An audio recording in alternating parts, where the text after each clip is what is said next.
Thank you, Carl. Rġajna unek nil-qaw maħna l-John Xuereb. Hi, welcome back, John. Thank you. Thanks for having me. So today we're talking about medication.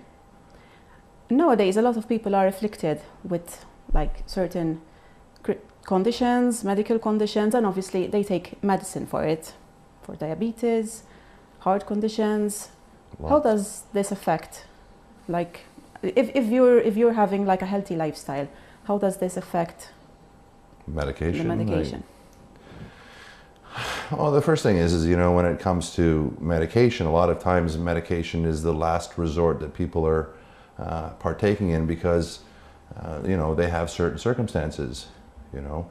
I mean, as we know, the top 4 killers in the world right now is heart disease, stroke, diabetes, and cancer. And all 4 of these things will require medication. So we understand that, and what we need to understand from a youthful age is that we can prevent the need for medication by living a lifestyle that is considered healthy, active, being very active like we were when we were children, not sitting at home so much, you know, on the iPad or the PlayStation or watching the TV all the time, but being outside and participating in activity, making sure that we're eating healthy. You know, eating healthy obviously doesn't mean eating at fast food restaurants and so on and so forth. It means, you know, doing the things that are, putting the things into our body that are the best things for us, you know, natural foods and grains and a balancing of food and these things. And when you live a healthy lifestyle in this respect, and you do this not for a day or a week or a month, but you do it consistently as a lifestyle plan, much like brushing your teeth, you do it every single day. This is how you prevent illnesses that would require medication.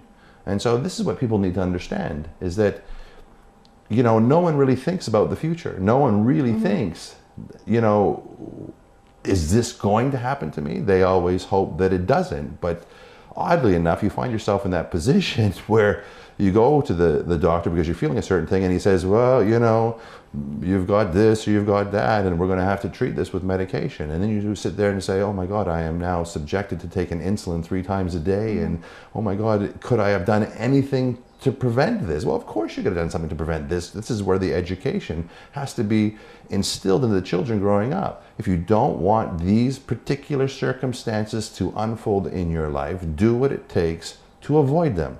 Eat right, stay healthy, be active, you know, try to reduce the stress. I mean, we talked about that before, and these types of things. So let's say if someone is on medication, right? And they switch to a healthy lifestyle. They exercise, they go for a walk, let's say 30 minutes a day, and they eat healthy. Is there a chance that they can like go reduce the medication? medication? Well, let's take, for example, let's take someone maybe with high blood pressure. I mean, clinically, there are some people that just have high blood pressure that is genetic and so on and so forth. So we can't generalize anyone. I mean, that's one thing that, you know, you should know from knowing me, is that we don't generalize anyone. But let's just say someone who typically fits the mold of having high blood pressure, and we look at them physically and we say, well, what have you been doing with your life? Well, I'm not active. Excellent. And I eat fatty foods, and I'm overweight by, you know, 40 kilos. I'm obese. And that weight that I'm overweight in is all coming from fat. I live a very sedentary lifestyle and so on and so forth. And subsequently, I have high blood pressure. Well, why do you have high blood pressure? I don't know, because I'm overweight. Well, all that excessive weight is attacking the heart. It's making it very difficult. It's kind of like having a Mini Cooper car pulling a 100-foot boat. The engine has to work very, very hard to move that boat, and that is the heart in our bodies. If we're going to excessively carry all of this weight, it's going to drag the heart down and cause issues. Now, of course, what if that engine is now full of fat? So what if the arteries in the heart are now being compiled of fat, plaque in the arteries and so on and so forth? Does it not restrict the blood flow going through the arteries? Of course it's going to restrict the blood flow. Why? Because there's fat inside the arteries. So now that the artery is now smaller and the enclosing area is smaller, for the heart to get through, the blood to get through, sorry, which is very, very thick, the heart has to pump a whole lot harder, thus increasing blood pressure. So now what would activity do? What would eating right do? Okay, first of all, we eat right and minimize the amount of excessive fats that we're taking in. We eat healthy fats. Then, of course, what else we want to look at is by being active, we're actually actively burning the fat away from our body. So if you take that person who's 40 kilos overweight and take out all that excessive fat, dropping it down, and not putting in bad fats, all of a sudden, what's going to happen to the fat inside the arteriole? What's going to happen to the fat what's going to happen to the fat on the body? What's going to happen to the heart? It's going to be released of all of that pressure, thus bringing the blood pressure down. Thus, one day, the guy goes into the doctor and the doctor says, oh my God, what have you done? And he'll say, I'm living a very healthy, active lifestyle. Wow, listen, we need to reduce those medications because you don't need them anymore because the job is now being done by your lifestyle. And that is what I'm trying to say. Medication always comes down to it should always be the last line to heal a person. But before that, we need to try every other preventative measure that there is known to the human being to avoid this issue. And then even if that fails because someone has genetically an issue or so on and so forth, then medication, has to be involved. Regardless the age. Yes, regardless of the age. I mean, I know people that are, in their 80s who have started living an active lifestyle, who then went to their doctors and their doctors responsibly said, listen, my goodness, you were taking blood pressure and cholesterol and diabetic type 2 medication. Obviously, because of the lifestyle that you were living, you've incorporated the mandate, which is to live a healthy lifestyle. And I'm happy to tell you that you now can get off of these medications because you have taken yourself back from being 80 years old now to a body, an internal body of someone who's 60. Congratulations. And this is your prize. I mean, this is an epidemic worldwide as well, and people do not understand the correlation between medication and activity.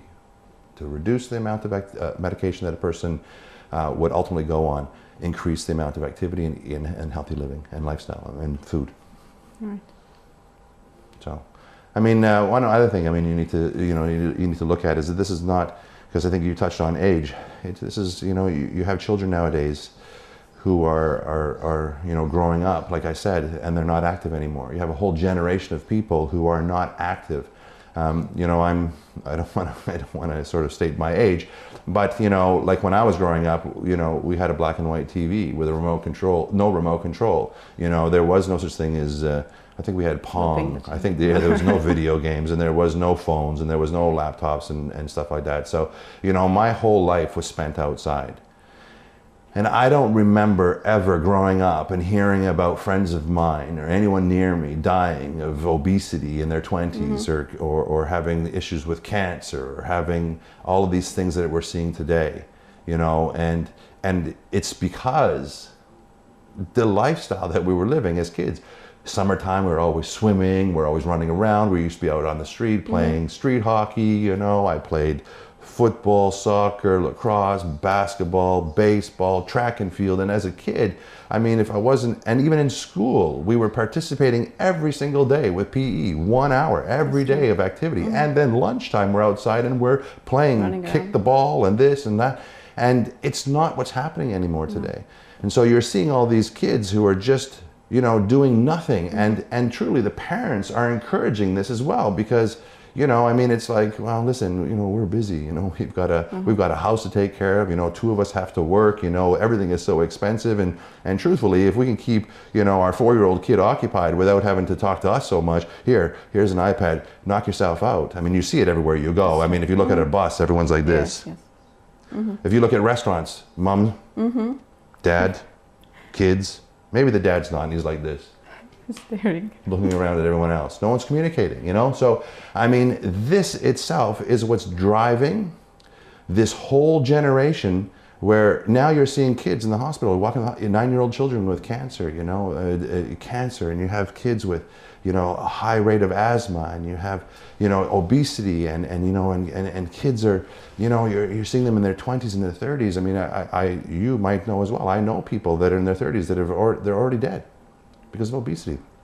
This is not something that I grew up with, let alone, the generation of your parents. That's true. You know what I mean? I mean, they were doing, everything was much more healthier. Even the foods that they were eating. I mean, how is it that we really can spray foods with pesticides, herbicides, have planes dropping fossil fuels over top on our fields, which are completely full of acid. I mean, we're breathing toxic air. I'm behind vehicles that are blowing black out left, right, and center. Every building in this country is turning black.